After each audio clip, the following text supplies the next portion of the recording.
the non-college and the college, the numbers didn't change a whole lot. Yeah. Okay, cool. I thought What it was are some other basically things? like if you went to college and you were white, if you didn't graduate and you were black, like they break it up into like that kind of thing. So basically, you graduate college, you didn't. You were black and you graduated, you didn't. Definitely. You guys are on the line some good things here. Couple things that I noticed, some powerful groups. You pretty much hit everything that I just saw that was interesting. But I see some powerful groups here. If you look at share of electorate, what we notice, the biggest numbers here, the biggest one, is non-college graduates. Yeah.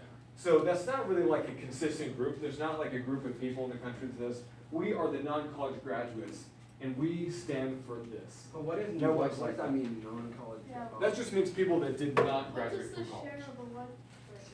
Great question. Share of the electorate is going to be the percentage of these groups, so 45, 55%, Yeah. and that is the percent of the electorate votes, which means that 55% of the total electorate votes are gonna go to Claim. whichever candidate that is. Does that make sense? Oh, okay, yeah. To the So winner, yeah. the electorate is the votes that are going to the president. And so this is all out of 100, so 55 of those electorate votes are going to women.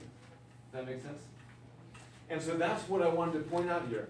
There are two of the biggest groups on here are non-college graduates, 63, and women, 55, and men is the next Yeah. largest group. What about white? Yeah, true, that one's. White like is 74. also It's- pretty big. Where is that at? Yeah, it's right, White it's women is right above it. Yeah. So again, what I wanted to point out here specifically was these two numbers. So there's actually more female voters in the United States than male voters. Isn't that interesting? And so, Chloe, you hit it earlier. We have had 100 years since women had the right to vote, since the 19th Amendment, and that's what we're going to be learning all about today. And so I want to pose a couple, just for fun, questions to you before we get started here. We see more than half of the voters in the country are female. So what would happen if today women did not have the right to vote? What would happen if there was never the 19th Amendment? How would this election be different? Well, there would be. Trump I was would've saying won. All the Hillary people- probably wouldn't Good. be young. Yes, There is no you're one. probably right. And Preston, you really hit it on the nail. Trump would have won this election if there was no women. So it would have ended up, I guess, the same. But what if But there wouldn't have only been one. women had the right to vote? Then Clinton would have. Then Clinton would have won. It's just a little interesting. And so again, this is just for fun, just to get us started here. Oh, I have a clicker. We should take away the. Okay, there's another thing I wanted to point out. In 2016, there was about 130 million votes. How many people live in America though? Around 320 million. And so, more than half of those are from women. So about 70 million of the 130 million are coming from women. And that's a big number. Yeah, that's. So we can see the 19th Amendment is obviously going to have a huge impact on our world today. And so that's what we're going to be learning all about today. Women's suffrage and the 19th Amendment. So let's go ahead and move on to some of the context. How did this get started? So, Do you want us to take notes on this? ooh, thank you for reminding me. Yes, I do want you to take notes on this. So I'm not sure if you guys have a specific system of ways to take notes, but I am going to point out some specific things that I would like you to write down. These are going to be like the main key points that I'm hoping you're going to take away from the lesson. So you'll see here, anything that I'm going to bold, hopefully that's clearly bolded, maybe it's not. But anything that's bold is something that I'm going to want you to write down. But I'll get to this here. So, I'll let you guys take a second to get a piece of paper out.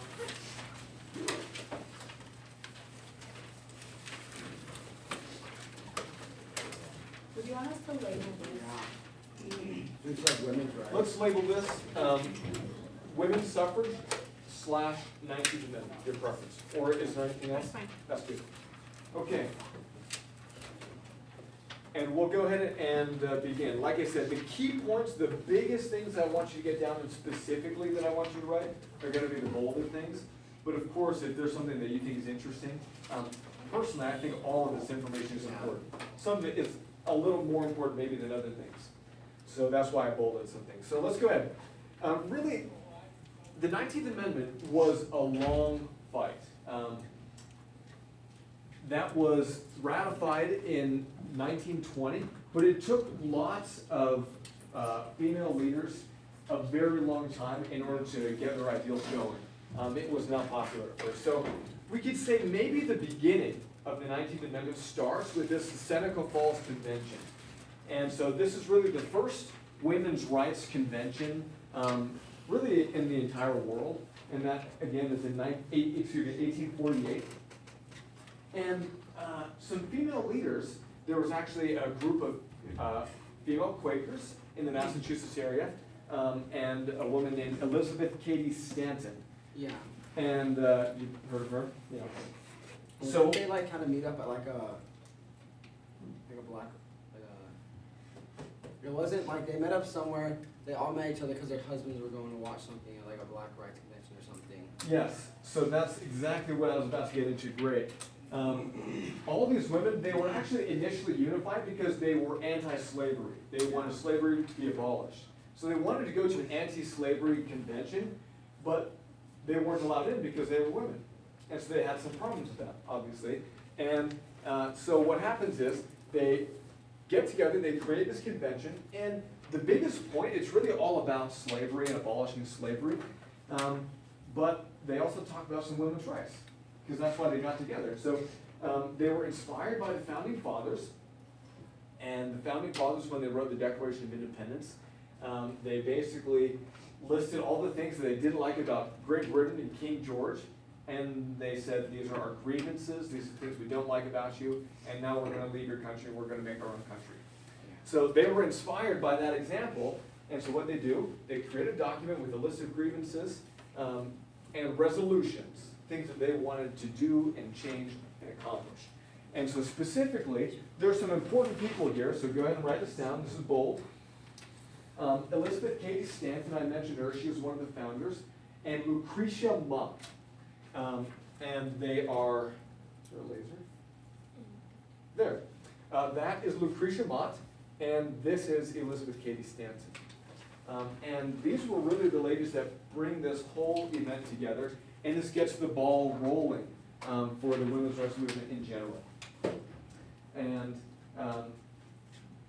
this is the beginning. And of course, there definitely were people earlier at other times that were pro-women's rights. Plato, believe it or not, he argued that women should be equal to men a long time ago. And the Founding Fathers at the Constitutional Convention, they actually talked about the issue of should women have the right to vote. Then they said, we'll leave it to the states, not our problem, not our concern. But again, this is really the beginning, so that's why this is important. Oh, and another thing I wanted to make sure. Basically, I just want to check to make sure that you guys are understanding this. So if you understand, you got it, you're ready to teach this to someone else, you're ready to take a, I don't know, quiz on it, just go ahead and give me a thumbs up. If there's something that you don't understand, if you've got concerns, then just give me a thumbs down. Like just about what we talked about? Yeah, just about the slide. So go ahead, thumbs up, thumbs down. I just want to check. Good, great. And before I move on, any questions that anyone has? Okay, good, we'll move on. So, gradually, after the Seneca Falls Convention, they start taking little steps here and there. There's more talk about women's suffrage and women's rights. There's more people involved in the process. The movement grows. And what happens is, eventually, some states start letting women vote. And this has nothing to do with the national government. They are still very much against it. They've even tried to pass some bills, and they got struck down. But some states are being pretty proactive here. So let's take a look at this. If you've seen this map, I think this is pretty neat. There are some states here in the West that start allowing women to vote even before they become states. So like Utah, Wyoming, Montana, Washington, they actually allow women to vote when they're still territories, when they don't even have the power of statehood. And some other states are pretty proactive and on the ball, and you can see that here. What happens is, Wyoming is gonna be the first official state to give women the right to vote. Now, they actually let women vote in the territory of Wyoming earlier, but they didn't become a state until 1890, so first state, 1890, Wyoming. But some other states were pretty ahead of the game. Colorado was up there, Utah was up there, and Utah actually has an interesting story too. They let women vote earlier, but the federal government was angry at the Utah government, the territorial government, because they were allowing polygamy in the Utah territory. So the national government actually told Utah, wrong, you guys do not get to do this. And Utah tried to become a state for a while, and they didn't get to become a state until they abolished polygamy, and then Utah becomes the third state to give women the right to vote. Similar thing happened in Washington. Washington comes quite a bit later. Washington passed a law pretty early on, but it got overturned a whole bunch of times. So anyway, again, main point that I want you to get here is women's suffrage started in the West. Now, I'd love to hear your perspective. Why would that be? Why do you think it Because started there's in the not that West? many people in the West, like it wasn't as big. Okay. If you think about the East is like New York. And why would that make a difference, having less people? Because then it's bigger because like those cities have already been populated and like that's where like most of the bases like we're in the West, like every like you need all the votes you can get. Where Sure. like these big cities like there's already so many men. I like that, that's cool. Okay. I feel like it's really hard for like anybody to change, so like the states on the other side have like already been living with how the Sure. rights were for a long time, but people in the West are like just starting to move in. So I think it's easier for them to change their way. Definitely, and I really like that point because Christian mentioned on it that there's less people over there, and so in the West, especially places like California, Nevada, those states are extremely male heavy. Like in some cities, you might have 95% males in your entire city. You might just have just a few women. And so a lot of states, Wyoming is a good example of this, they want more women to come to their state. And so one kind of theory about why some of the Western states let women vote earlier is basically to bargain with women and say, we want you to come out to our state so you can vote here, so that's why you should come. So, and I think Chloe mentioned a great point that other states, these guys, especially in the South, notice the South is the most resistant to this, and these are the people that really do not want to change their ways. They went to war over changing their ways, that's everything. So I think that's a great, great point. Oops. Oh yes, we have a great video here. Hopefully it's working. Now, when we're watching this video, I'm going to give you some specific things that I want to pay attention to. And I'll have you write down some specific things. Hopefully this works.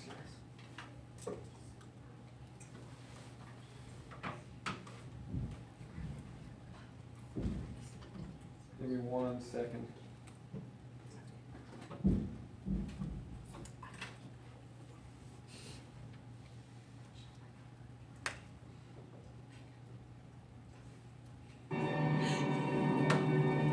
Okay, great. The right of women to vote had initially been an issue in Philadelphia at the drawing up of the original Constitution of the United States. At that time, the responsibility was shunted off to the 13 states to decide and was promptly forgotten. But ladies like Mrs. Carrie Chapman Campbell refused to let the issue lie.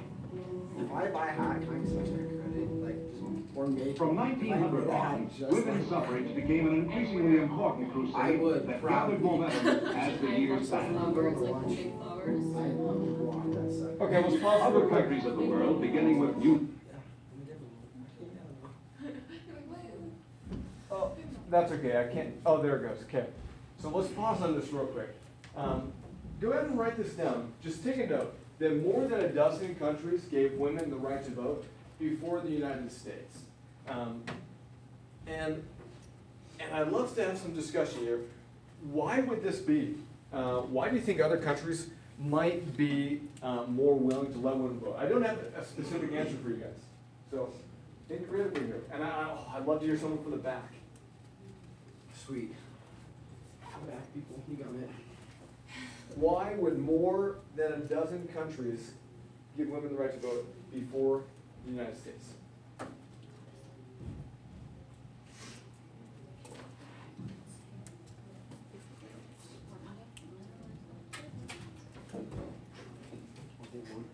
Okay, we'll go up here.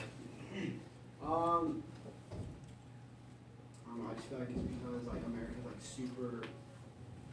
super industrialized and like it's really revolutionized other countries, so I Sure. feel like for those countries it's important to have everyone vote because it's like unity, we're in America, but we're kind of like, if you like think about it, we're not, like, we are, but we are very competitive and Sure. we want to get the upper hand on everything, and so I feel like it's one of those things that's like, that's how men get the upper hand. Okay, definitely. So basically, just so everyone can hear, Christian's basically saying that we're competitive in the United States, and so in order to keep some of that competition, we're having some people vote and some people not vote. Is that right? Yeah. Okay, good thought. Other thoughts? I'd still love to hear someone. Okay, Abby, right? Yeah. Okay. Maybe they just like said, okay, you can vote because it won't matter anyway, because it's a dictatorship and we'll just stay in power.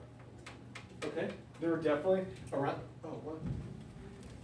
definitely around this time, there are lots of countries throughout Europe that are not super free. And sometimes people can vote and people will just overturn the vote. Okay, good. Other thoughts? We'll just move on real quick, unless someone else has something. Okay. Countries of the world, beginning with New Zealand in 1891, had granted their women the constitutional right to vote. The American feminine contingent now fought tooth and nail for the same privilege. Their sisters in England joined them with the suffragette movement. Mrs. Evelyn Pankhurst carried the fight to the masses as head of the English movement. On more than one occasion, she was arrested for overzealous demonstrations on behalf of the universal women's suffrage. And surprisingly enough, men, some very important men like Teddy Roosevelt, came out strongly for the movement in America. Teddy was the pride and joy of the ladies in this battle. Okay, we'll pause right there. Go ahead and write this down. Theodore Roosevelt argued for equal women's rights in his senior thesis at Harvard. So as you're writing this down, this shows a pretty good example of how the idea that women should have more rights than they did was not altogether new, like it had definitely been around, but unfortunately it was not very mainstream. And so, impressively, some of these women leaders were able to get some very powerful men on their side, some powerful political leaders. What do you think about too, like, what was the women's job like during this time? Yeah, Like they were definitely like home. definitely. Like expected to like cook and clean and do all the things. So it's like almost like wasn't there, right? Like it almost like wasn't their job to vote, like, kind of thing if you think about it. Yeah, Like, and that's going to be an argument that a lot of people use Yeah. against women's suffrage, and a lot of people, kind of similar to that, are going to say that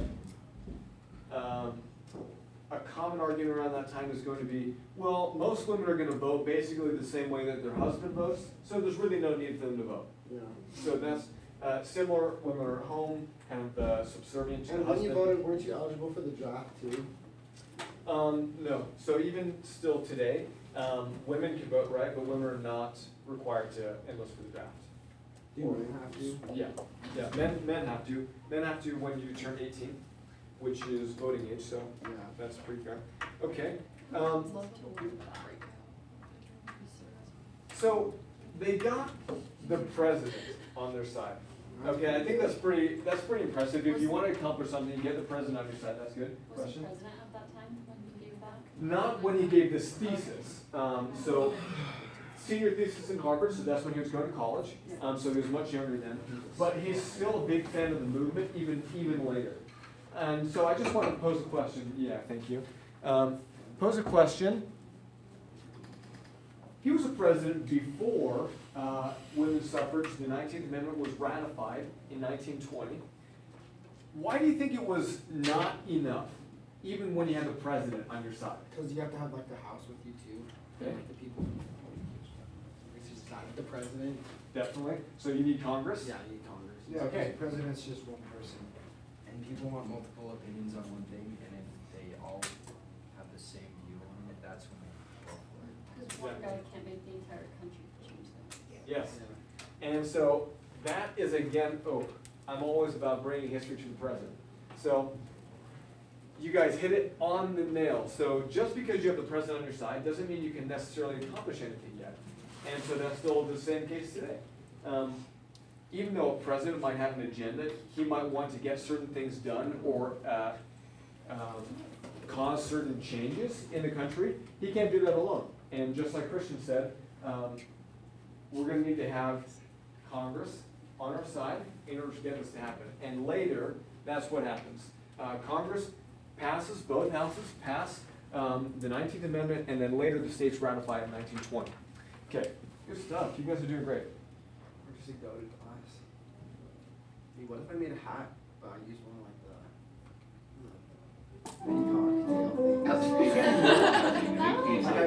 The states had granted voting rights to their weaker sex citizens by 1917. In 1916, the first lady congressman, Jeanette Rankin from Montana, took her seat in Washington's House of Representatives. The tide of battle was turning in favor of the National American Women's Association. Okay, I'm going to pause on this too. Go ahead and write this down. This is a pretty neat little thing. So actually, I missed it. That's okay. This is not the right fact. Here's what you should write down. Jeanette Rankin, you can find the spelling of her name right there, becomes the first female member of Congress. Ooh, Jeanette. Now, this is really cool because she becomes the first female member of Congress before women have the right to vote throughout the whole country. That's a pretty kind of a neat little thing. And the way that's possible is Montana had given women the right to vote before the rest of the country.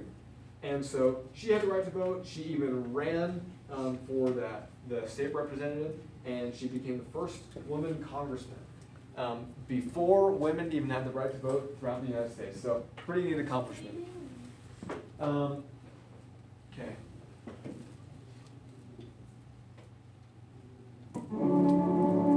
At the presidential nominating convention of 1916, the suffragettes haunted the streets of Chicago, letting the delegates know in no uncertain terms their feelings on the inclusion of a pro-suffragette plank in the political platform. They stole the thunder from the usual colorful doings of the male delegates. Then, in 1919, came the climactic moment in the suffragette campaign. Congress approved the 19th Amendment, which provided for the voting rights of women. Speaker Gillette of the House signed the bill accompanied by many feminine handshakes. Vice President Marshall performed the same function for the Senate. Later, ratification of the amendment by 36 states made it a law of the land. The official date of this enactment came on August 26, 1920.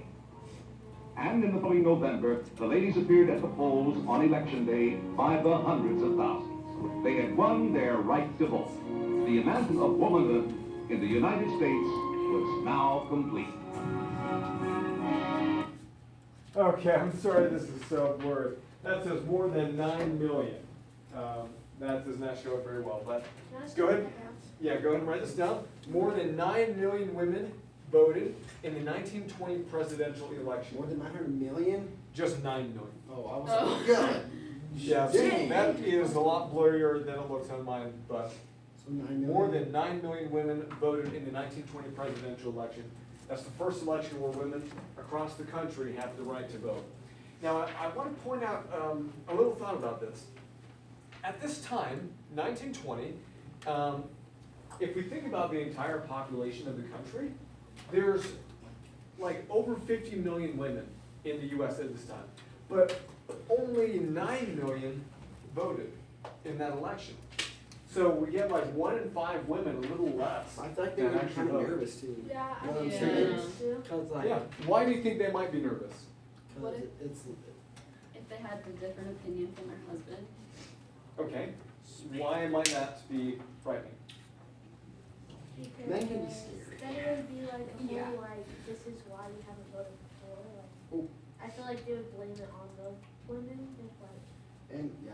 you know. Yeah. And I feel like to go along with that, it's like they're still like they're the men of the house and like they Yeah. make the decisions and so I. And they'd be, feel like, we- shamed yeah, or- Could be some, maybe spousal abuse, something like that, Sam? Yeah. Or just that if the woman had a completely different opinion than the men, and they'd be worried that they might take back the amendment or something.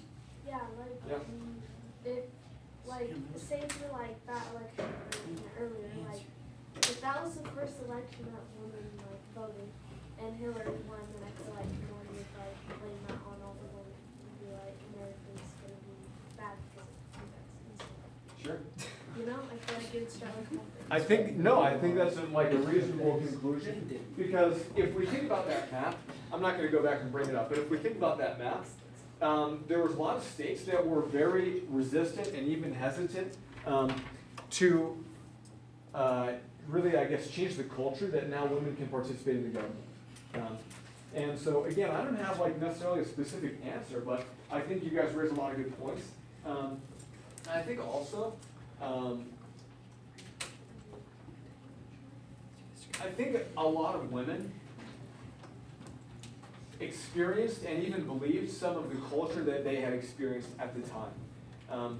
So if you live in a whole world and you're never allowed to vote or participate in government or make decisions like that, then if by the time you get to, I don't know, 70 years old, that's kind of how your world exists. It's difficult to even imagine the world a different way.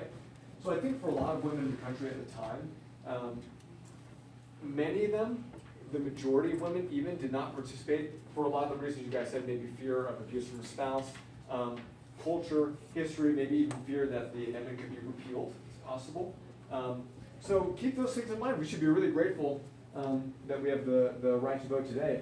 And I think it's impressive to think that even though just a fifth of women voted then, now more than half of all the voters in the country are women. So how the And tides have, politics is just a crazy thing. it is true. Yeah. It's So now we're gonna spend a little time to talk more about, Or just do that during war. more about the 19th Amendment. Okay. Oh. yeah. At least like, I would be hot. I don't mean that's, because brothers, Okay, before we start this, I just want to check your thumbs again. Give me a thumbs up if you think you understand this. Give me a thumbs down if you've got questions, concerns. I'm gonna give you two. Okay, 2 thumbs up, that's what I like. Ooh. Okay, thank you guys. So, let's go ahead and learn a little bit about the 19th Amendment now. And, will someone go ahead and read this for me? Dude, I got you. Okay. The right of citizens of the United States to vote shall not be denied or abridged by the United States or by any state on account of sex. Finally passed and was ratified in 1920. Great, thank you. 10 times. Solid. So here we go, this is the amendment. This really changes the game. So earlier, 15th Amendment, I didn't get to talk about that a whole lot. Earlier, the 15th Amendment made it so that you can't be turned away from voting because of your race, essentially. This is gonna make it so, it's gonna add on to that, really, that you cannot be turned away because of your sex either. So now, men, women can vote. Wait, did they write those I like was gonna say, at the that's end? good handwriting. Looks like these are probably gonna be painted, that's printed. Still painted is insane. Yeah. I feel like it's harder to. This looks like a That's stencil. definitely printed. There's no way they got perfect. now. So, Yeah, that. there are that some ball. women that are really, really important here, and I want you to get this down here. Carrie Chapman Catt played a big role in advocating for women's rights. And there were other women like Susan B. Anthony and others, but Carrie Chapman Catt, she is the president of the National American Women's Suffrage Association. Wow.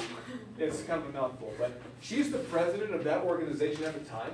And so she's one of the biggest leaders in the country who is really bringing this forward, excuse me, who really is able to deliver like the final blow and get this pushed in the last. So were there other last little things while. that like were kind of like women's that like push women's rights besides just like were there groups that would like push for them that would like Yeah. so, like would hers be like like a group that push women's rights? Definitely. So again, if you want, you can write this down. This is good to know.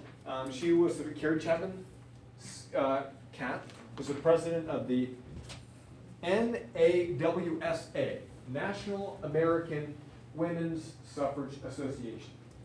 And that, interesting fact, NAWSA, and she was the president of that organization, I think for like 15 years.